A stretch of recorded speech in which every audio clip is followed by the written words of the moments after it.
কবরের আযাব না হইব সব জনের, এত সস্তা। এমন কথা কি বোঝানোর জন্য কোরআন হাদিস দিয়া তো সাধারণ মানুষের বোঝানোর দরকার নেই। যদি সহজে বোঝানো যায় দৃষ্টান্ত দিয়ে তাহলে ভালো হয়। কাসেম তুমি বললেন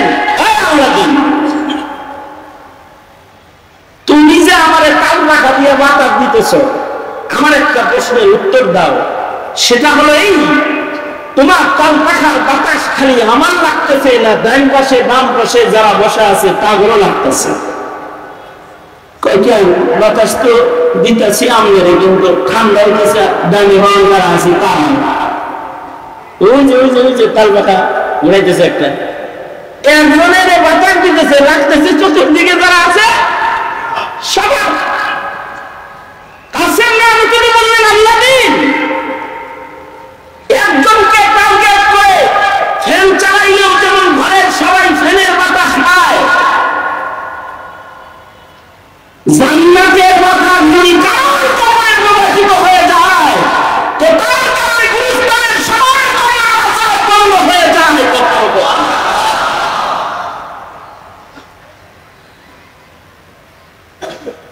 তবে একটা সময় ছিল যখন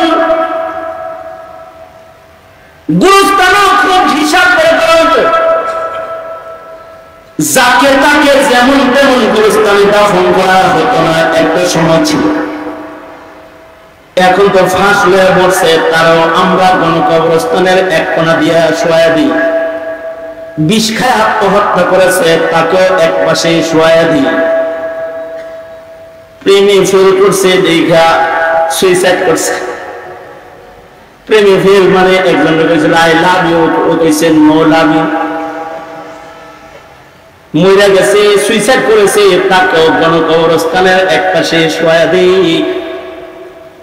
এটা আমাদের বুজুর্গরা ওদের কবরের আযাব থেকে বাঁচাইবার লাগা ওদের জন্য নেককারদের পাক দিয়ে একটা জায়গা বের করে দিয়ে দেয়, যেন নেককারদের কারণে যেন আল্লাহ তাআলা যেন ওদের মাফ করে দেয়। কিন্তু একজনের মুমিন এত বড় ছিল যারা গুরুস্থানে জায়গা দিত না। যেমন উজবেকিস্তানে একটা কবরস্থান আছে, কবরস্থানের ওয়াকফকারী তিনি ওয়াকফ করার সময় ওসিয়তনামা লিখেছে যে আমি গুরুস্থানের জন্য মাটি ওয়াকফ করে দিয়ে গেলাম, কিন্তু আমার ওসিয়ত হলো আমার ওয়াকফ করা মাটির ভেতরে কেউ যদি নিজের কবর বানাইবার চায় তাইলে তার নাম মুহাম্মদ হইতে হবে, অর্থাৎ আমার নবীর নামে যার নাম সে এই গুরুস্থানে জায়গা পাবে। গুরুস্থানের নাম মাকবারায়ে মুহাম্মাদিয়া, মুহাম্মাদিয়া কবরস্থান। শুধু এতটুকু শর্ত নয়, আর একটা শর্ত দিয়েছে, এই গুরুস্থানের মাইয়িত যদি কেউ হইতে চায় তাহলে তার 1 লক্ষ হাদিস সনদ সহ মুখস্থ থাকা লাগবে। উজবেকিস্তানে ইমাম বুখারী রাহমাতুল্লাহি আলাইহি 17 জন উস্তাদ এই গুরুস্থানে ঘুমায় রয়েছে, আর প্রায় 1,500 হাফিজুল হাদিস একসাথে ঘুমায় রয়েছে। দুনিয়ার আলেমরা বলে যে জান্নাতুল বাকিয়া মুহাম্মদ পরে সবচেয়ে দামি কবরস্থান হলো, যেখানে প্রায় 2000 হাফিজুল হাদিস একসাথে ঘুমায় রয়েছে।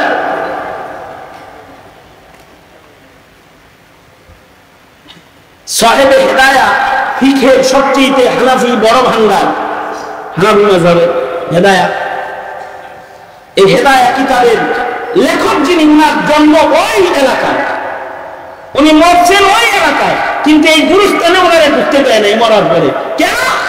ওনার 1 লক্ষ হাদিস মুখস্থ ছিল, কিন্তু ওনার নাম মুহাম্মদ না। এই জন্য কয় তোমার জায়গা এখানে। আমাদের বড় কবরস্থানে এমন কি বলা হয় না?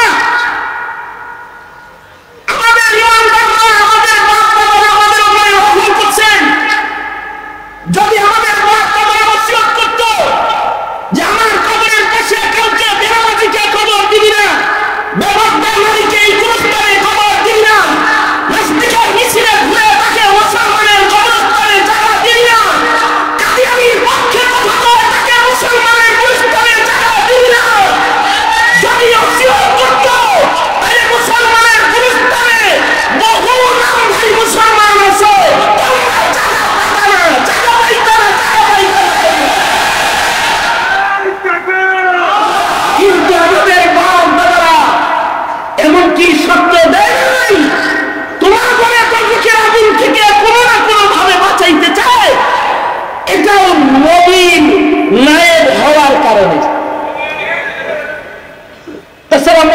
বলতো যে আমরা হাফেজরা সব এক জায়গায় ঘুমাবো, কোন জাহেলের লগে ঘুমাবো না। মুফতিরা বলতো যে মুফতিরা সব এক গুরুস্থানে ঘুমাবো, পাবলিকের লোক আমরা নেই। পাবলিকরা বলতো যে আমরা চিল্লা আসলে একসাথে ঘুমাবো, তো চিল্লা চিল্লি করার কোনো লোক আমরা নেই। কিন্তু এমনটি কথা তারা বলে নাই, তোমার বলে দূরে সরাই নাই। কেন? তারা যে মেয়েদি নবী এর লেগে নবীজিও চেষ্টা করছে শেষ পর্যন্ত মুনাফিকের কবর করে লেগে আল্লাহ রাসূল চেষ্টা করছে। মুনাফিকদের সর্দার আব্দুল্লাহ ইবনে উবাই ইবনে সালুল মৃত্যুর আগে মুনাফিকের সর্দারে নিজের ছেলে আব্দুল্লাহ ইবনে আব্দুল্লাহ সাহাবীকে কয়,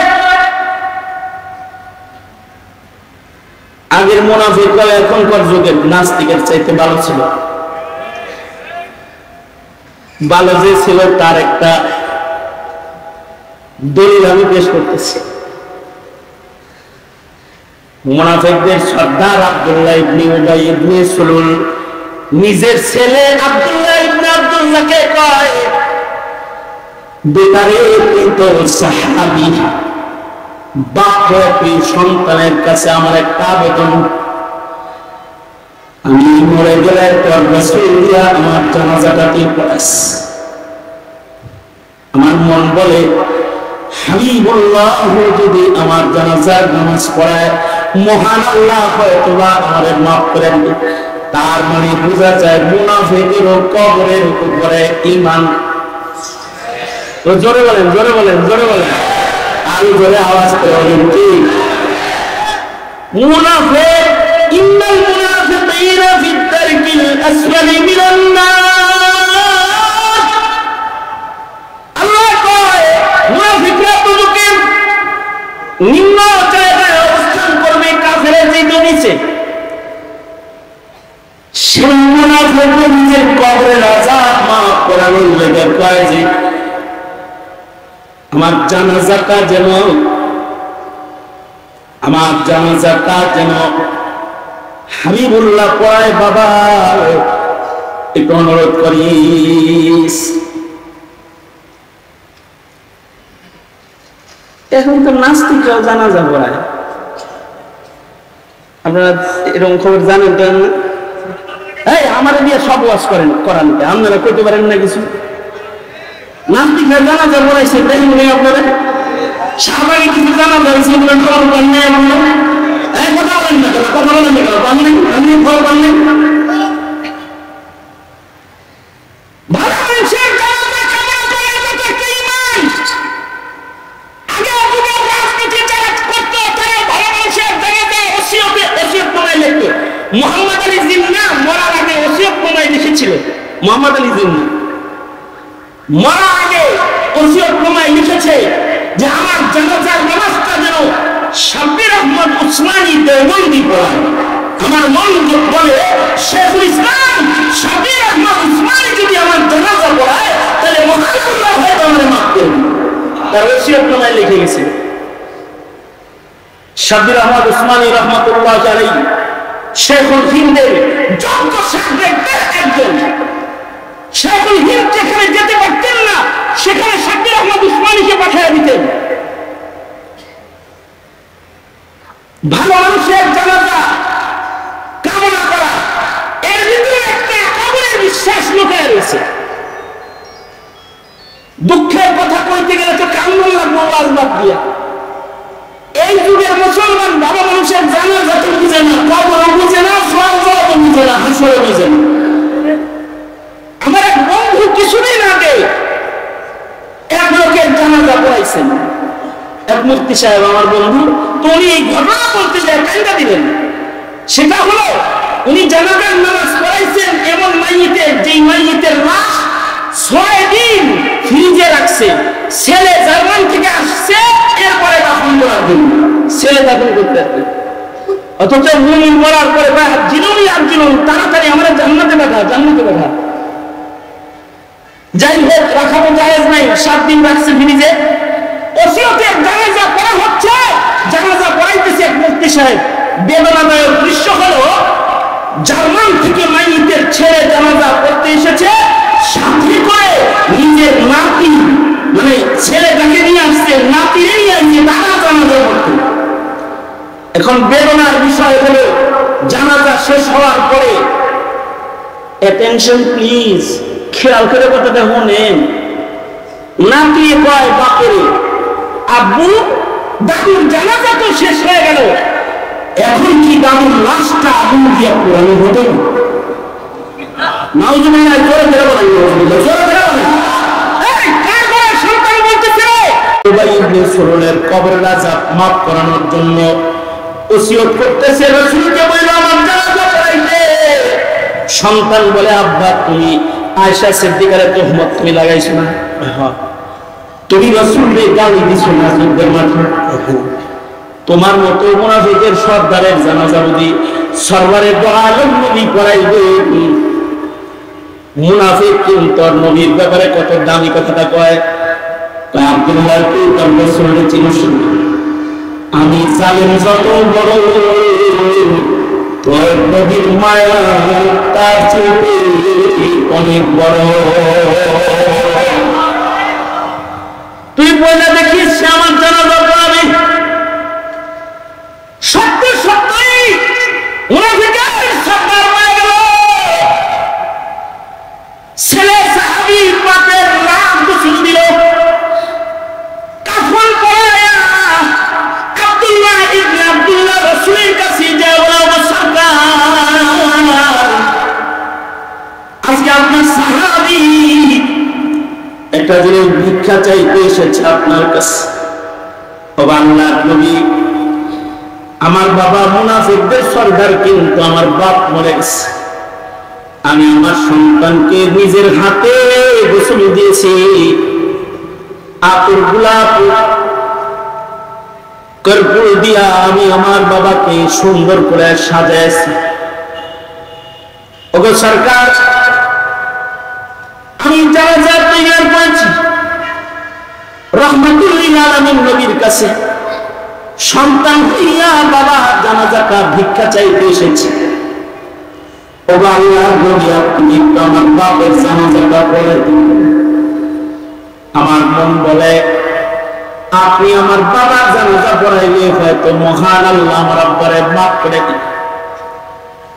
আল্লাহর রাসূল সাল্লাল্লাহু আলাইহি ওয়াসাল্লাম দাঁড়িয়ে গেছেন, জানাজা পড়ার জন্য রাসূল রওনা করেছেন।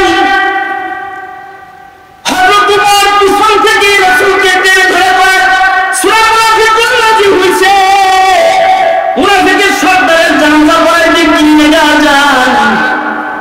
আল্লাহ না বলছে 70 বার ইস্তেগফার করলো মুনাফিককে আল্লাহ তাআলা মাফ করবে। আল্লাহর রাসূল উমরের হাত সরায় দিয়ে বলে, ছাড়ো উমর, আমারে যাইতে দাও।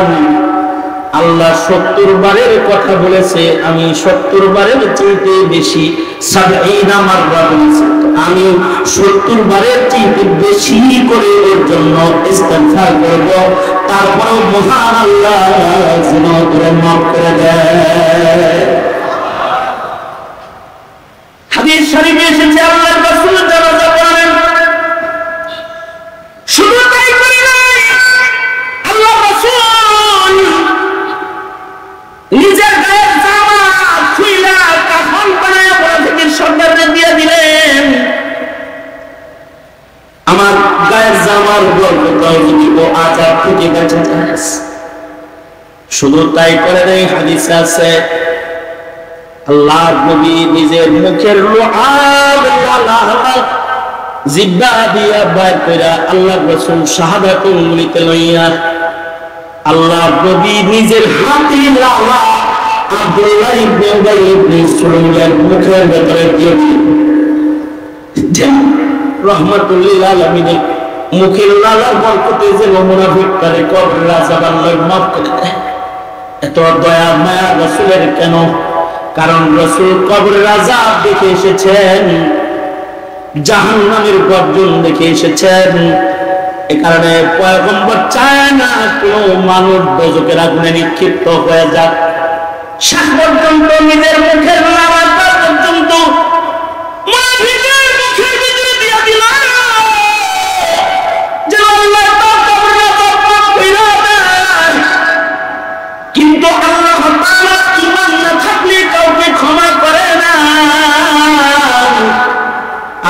তাআলা বন্ধুকে ডেকে বলে, বন্ধু একটা মুনাফিকের জানাজা পড়াইতে কে বলেছে আপনাকে? যার ঈমান নাই এমন মুনাফিকের জানাজা আপনি পড়াইলেন, সাবধান করে দিলাম আপনাকে, সামনের থেকে কোন মুনাফিকের জানাজার নামাজ আপনি আর পড়াইবেন না। ওয়ালা তাকুম আলা কবরিহিম, শুধু জানাজা পড়াবেন না তা না, কোন মুনাফিকের কবর জিয়ারত আপনি করবেন না। মুহাম্মদুর রাসূলুল্লাহ সাল্লাল্লাহু আলাইহি ওয়াসাল্লামের পরে যদি নবীর নায়েব ইমাম আলেম উলামা হাফেজ আলেমদের হৃদয়ে না থাকতো, তাহলে যারা আল্লাহর ইজ্জত আক্রমণ করো, নবীর সুন্নাতকে যারা গালি দাও, এদেশের মহিলা তোমাদের জানাজার নামাজের ইমামতিও করতো না, কিন্তু তোমাদের জানাজার জন্য পড়ো, জানাজার কারণেও যদি আল্লাহ তোমাদের মাফ করে দেয়, তবে মনে রেখো মুল্লায় জানাজা পড়াইলেই কবর আযাব মাফ হয় না, মুনাফিকের সর্দারের কবর আযাব নবীর জানাজা দিয়েও মাফ হয় নাই।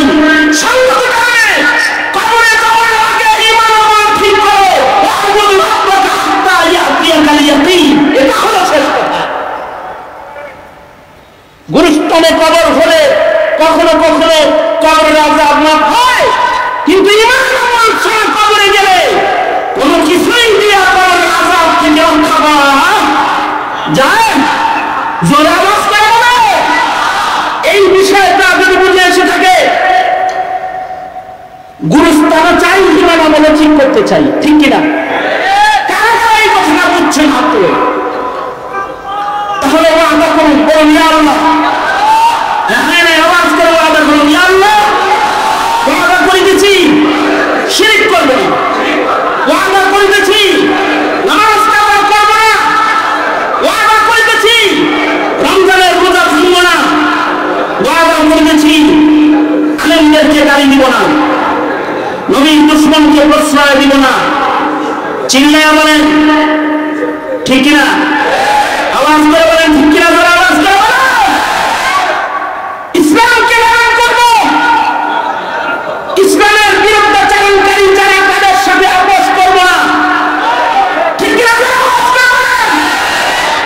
ইসলামকে ধর্ম হিসেবে হৃদয়ে সর্বোচ্চ জায়গা দিব, কবরের আযাব থেকে বাঁচার আশায়, কারণ জিজ্ঞাসা করা হবে মা দিন তোমার ধর্ম কি, ঠিক কিনা? আলেমদের পক্ষে থাকবো না বিপক্ষে? জোরে আওয়াজ করে বলেন পক্ষে না বিপক্ষে?